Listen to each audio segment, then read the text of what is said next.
Frank, this is an emergency. I need you to give a presentation this weekend. Sales are down, and over 20 employees have committed suicide in the last 4 hours. If things don't improve soon, we're looking at full-blown bankruptcy. I can't do it, Frank.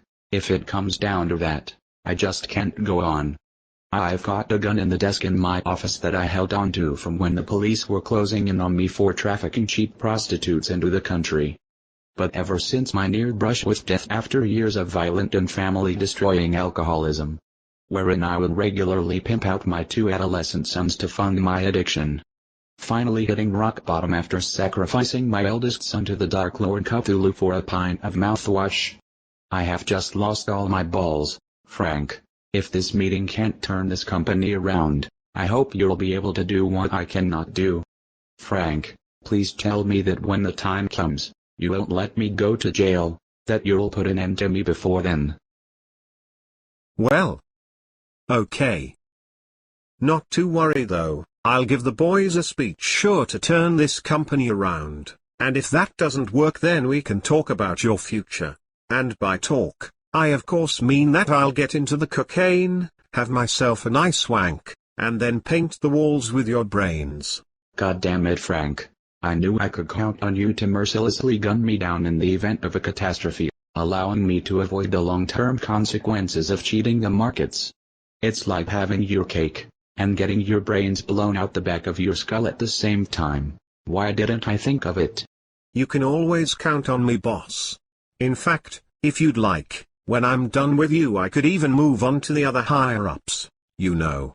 So you could go out like the ancient pharaohs, burying your subordinates alive in the tomb you yourself have built. You know what, Frank?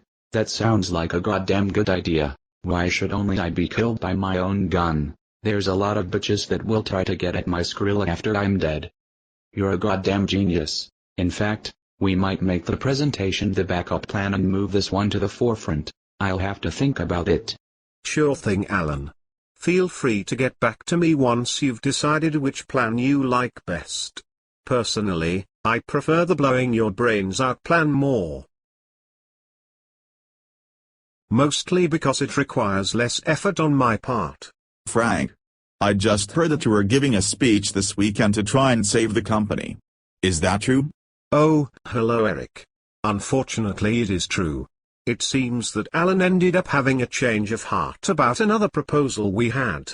Something about his wife finding out, pleading with him for hours, therapists, etc., etc. I'm fuzzy on the details. But suffice it to say, my weekend burden just rose immensely.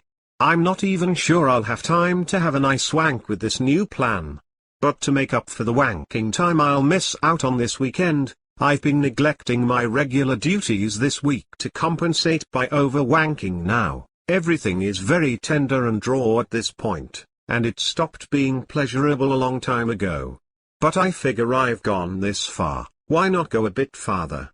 See how this ends. Frank, it's not even 11 a.m. yet, and it's still Monday. Well, in that case, if you're going to the store anytime this week, I would really appreciate it if you could pick me up no less than 20 liters of lotion. As I clearly underestimated the magnitude of the endeavor I was undertaking. Frank, I can't believe it. That was incredible. The whole company was behind you on your proposals to turn this place around. Right you are, Eric.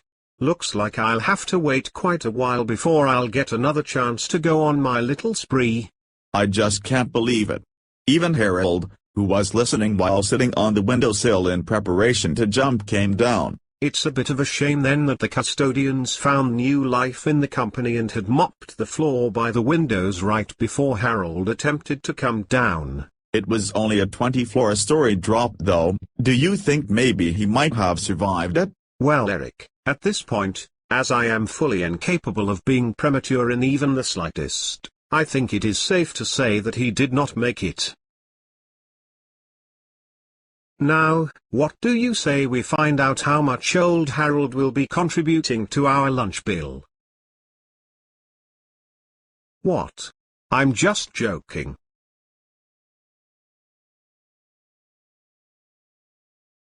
You know. Kind of.